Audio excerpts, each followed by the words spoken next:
ధూళినైన నన్ను దూతగా నిలిపావు, ఎన్నిక లేని నన్ను ఏలికగా చేశావు. ధూళినైన నన్ను దూతగా నిలిపావు, ఎన్నిక లేని నన్ను ఏలికగా చేశావు. భూమి విరిగి ఫలమిచ్చెను, మేఘమిరిగి వర్షమొచ్చెను, రొట్టె విరిగి వృద్ధి చెందెను, నన్ను విరిచి వాడుకోమయ్యా.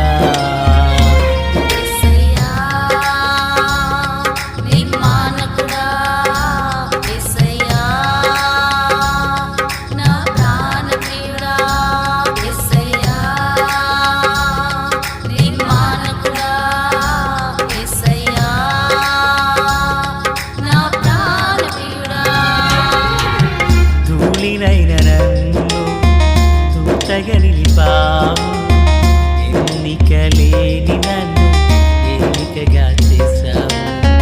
ధూళినైన నన్ను దూతగా నిలిపావు, ఎన్నిక లేని నన్ను ఏలికగా చేశావు. మన ప్రభు అయినటువంటి యేసుక్రీస్తు వారి పరిశుద్ధమైన నామములో తండ్రి అయిన దేవాది దేవునికి నిత్యము స్తుతియు స్తోత్రములు, మహిమయు ఘనతయు ప్రభావములు యుగయుగములు ప్రభువునకే చెల్లునుగాక. ఆత్మీయులారా, బాగున్నారు కదూ? దేవుని మహాకృపను బట్టి మరో పర్యాయం మనం ఇలాగున దేవుని స్తుతించే కృపాభాగ్యాన్ని దేవుడు మనకు అనుగ్రహించున్నారు. అందును బట్టి మనం ప్రభువుని ఎంతగానో స్తుతించి బద్దులమునై ఉన్నాం. దేవుని మహాకృపలో నిన్నటి దినాన ఆరాధనలు బాగా జరిగాయి, సంతోషం. అలాగుననే ప్రియులారా, మరి ఈ 2-3 దినాలు వాతావరణంలో మార్పులు జరుగుతున్నాయని మనం వింటూ ఉన్నాం. దేవుని కృపలో మనల్ని మనం సిద్ధపరచుకుందాం. దేవుని కృప మనలను కమ్ముకున్నగాక. నేటి దిన వాక్య ధ్యానమై ఆదికాండము 13వ అధ్యాయము 8 నుండి 11 వరకున్న వాక్య భాగము. 11వ వచనాన్ని నేను చదువుచున్నాను. కాబట్టి లోతు తనకు యోర్దాను ప్రాంతమంతటిని ఏర్పరచుకుని తూర్పుగా ప్రయాణము చేసెను. అట్లు వారు ఒకరికొకరు వేరై పోయిరి. ప్రార్థన. తండ్రి దేవా స్తోత్రాలు. చదవబడిన వాక్య భాగం మీది. వినుచున్న వారందరూ మీవారు. మీ దాసుడనైన నన్ను మరుగు చేసి దైవస్వరాన్ని వినిపింపచేయండి. రాకడ కొరకు, రాజ్యం కొరకు సిద్ధం చేయండి. సియోనులో నుండి మీ కృపాహస్తం మా ఎల్లరకు తోడయుండునుగాక. మేలుతో నడిపించమని యేసయ్య మహోన్నతమైన నామంలోనికి ప్రార్థించిన మనవులన్నీ పొందియున్నామని నమ్ముచున్నాము మా పరమ తండ్రి. ఆమెన్. ఆత్మీయులారా, బాగున్నారు కదూ? ఈ వచనాలలో అబ్రహాము లోతును అడుగుచున్నారు. లోతు, నువ్వు తూర్పుకు వెళితే నేను పడమరకు వెళతాను, నువ్వు ఉత్తరానికి వెళితే నేను దక్షిణానికి వెళతాను. మన మధ్య ఈ కలహాలు ఎందుకు అని అన్నారు. కనుక చాయిస్ ఈజ్ యువర్, నువ్వు దేన్ని కోరుకుంటావు అని అడిగారు.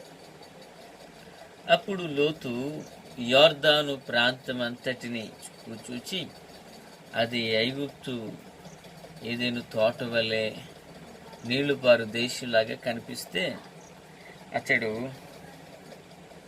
యోర్దానును కోరుకున్నాడు అని మనం చూస్తున్నాం. ప్రియులారా, యోర్దాను అనే మాటకు అర్థం మరణము. మరణమైన ప్రాంతము ఆయన కన్నులెత్తి చూడగా ఎలా కనిపించింది? దేవుని తోట వలె కనపడిందంట. ప్రియులారా, ఈరోజు మనం నేర్చుకునే అంశం ఏంటంటే, నీవైతే ఏమి కోరుకుంటావు? లోతును అబ్రహాం అడుగుచున్నారు. లోతు, నువ్వేం కోరుకుంటావంటే, నిజానికి ఆ స్థానంలో అక్కడ నేనే ఉన్నట్లయితే, నాకు తెలిసి దేవుని బిడ్డగా నీవు కనుక ఉన్నట్లయితే మనం ఏం కోరుతాం తెలుసా? పెదనాన్న, ఈ కాపర్లు వాళ్ళు కొట్టులాడితే నేను నిన్ను విడిచిపోవడం ఏంటి? నా తండ్రి చనిపోయినప్పటి నుండి నన్ను పెంచి పెద్ద చేసి ఒక ఇంటివాడిని చేసి ఎంత సామర్థ్యం కలిగిన వాడిగా నేనైతే దీని అంతటికి కారణం దేవుని కృపైతే 2 నీ ప్రేమే కదా. నాకు నువ్వు ముఖ్యం, నీ ప్రార్థన జీవితం నాకు ముఖ్యం. నా తండ్రివి నీవు, నిన్ను వదిలి నేను ఎక్కడికి పోతానయ్యా నానాల. లోతు అప్పటికే ధనాశ బాగా పేరుకుపోయినట్లుంది. వేరైపోతే నా ఇష్టం, నన్ను అడిగేవారే ఉండరు. నా ఇష్టం ఎప్పటికైనా ఇంటికి రావచ్చు, నా ఇష్టం ఎప్పటికైనా తిని పడుకోవచ్చు అన్నట్లుగా లోతు యోర్దానును కోరుకున్నాడు. ప్రియులారా, సొదొమ గొమొర్రా ప్రాంతాన్ని సెలెక్ట్ చేసుకున్నాడు. నిజానికి మరి తర్వాత అధ్యాయాలలో సొదొమ గొమొర్రా అగ్ని గంధకముల చేత లయమైపోయినప్పుడు ప్రియులారా, అబ్రహాము యొక్క ప్రార్థన లోతు కుటుంబాన్ని కాపాడిందనే సంగతి మన అందరం ఎరిగిన వారు. అంటే తన సెలక్షన్లో సరిలేకపోవడం లోతు ఒక ఆశీర్వాదకరమైన వ్యక్తిగా మలచబడలేకపోయాడు. నిజమే పిల్లరా, ప్రతి ఒక్క వ్యక్తికి ఒక అవకాశం వస్తుంది. ఆ అవకాశాన్ని మనం అందిపించుకోలేకపోతే జీవితం అంతా పోరాటాలతోనే ఉంటుంది. మన సెలక్షన్ సరిలేకపోతే రోజు రోజు ఇంట్లో ఎలక్షన్ కింద ఉంటుంది. సెలక్షన్ ఎప్పుడైతే బాగుంటుందో జీవితం అప్పుడే ఆశీర్వాదకరంగా మారుతుంది. నువ్వెవరిని కోరుకుంటావు అనగానే నాకు యోర్దాను కావాలన్నాడు. మరణం. ప్రియులారా, యెహోషువ వాగ్దాన దేశానికి వెళ్ళిన తర్వాత మీరెవరు సేవిస్తారో నేను నా ఇంటి వారు యెహోవాని సేవిస్తాను, మీ ఇష్టం అన్నాడు. యెహోషువ తన కుటుంబము జీవం కలిగిన దేవుని కోరుకున్నారు. బైబిల్ గ్రంథంలో రూతు వార్ఫాలు తెలుసు కదా. తన అత్తగారు అంటారు, నయోమి అమ్మాయి మీరు ఎవరిని బిడ్డలే, పొండి మీ గృహాలకి అంటే రూతు తన అత్తను బెత్లెహేమును కోరింది. వార్ఫా ఓర్పు లేనిదై మోయాబు తిరిగిపోయింది. రూతు యేసయ్య వంశావళులలో చేర్చబడితే వార్ఫా మరుగైపోయింది. సెలక్షన్ బాగుంది.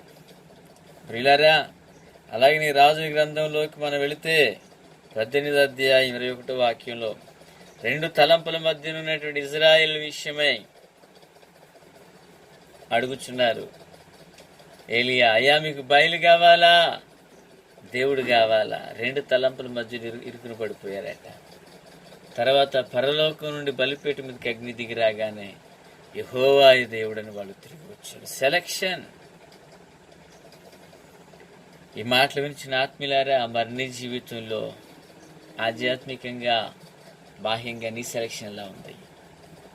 పేతురు మన్నించండి, పిలాతు ఎదుట యేసు నిలవబడ్డారు.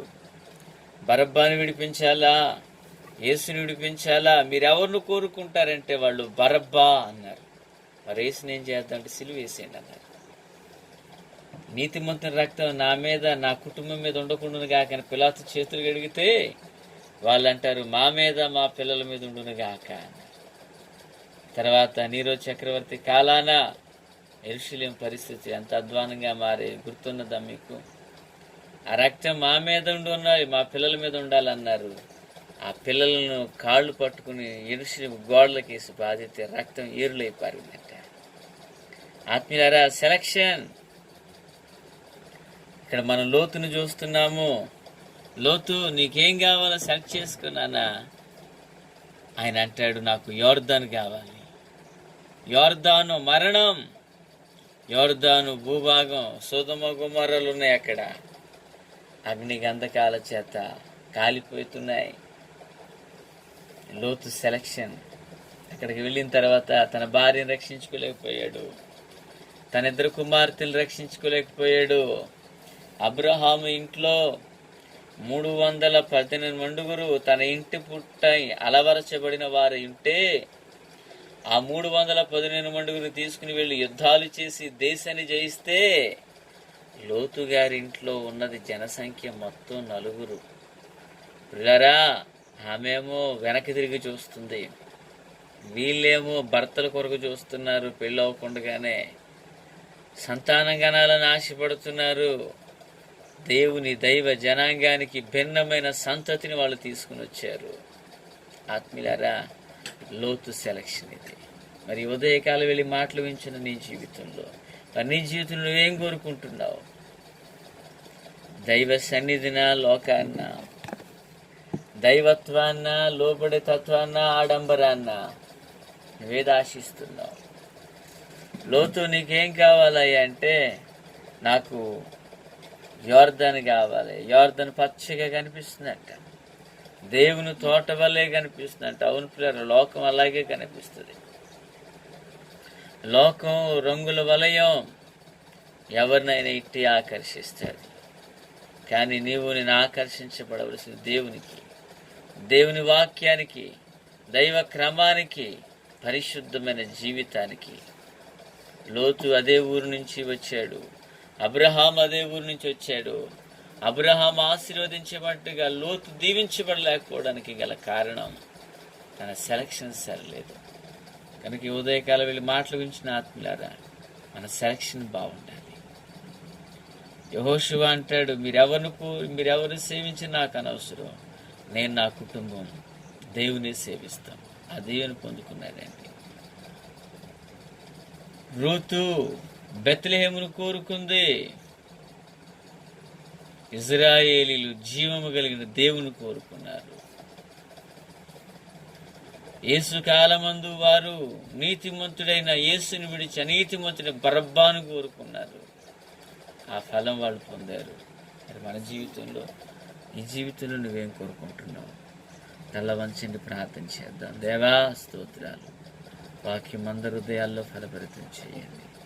ఆత్మతో నింపి నడిపించండి, అభిషేకించి బలపరచండి. లోతు వలె లోకాన్ని ఆశించక, దేమ వలె లోకాన్ని వెంబడించక, అయ్యా మిమ్మల్ని పోలి నడుచుకుంటూ నాకు మొక్క నేర్పించండి. ఆమెన్. Praise the lord.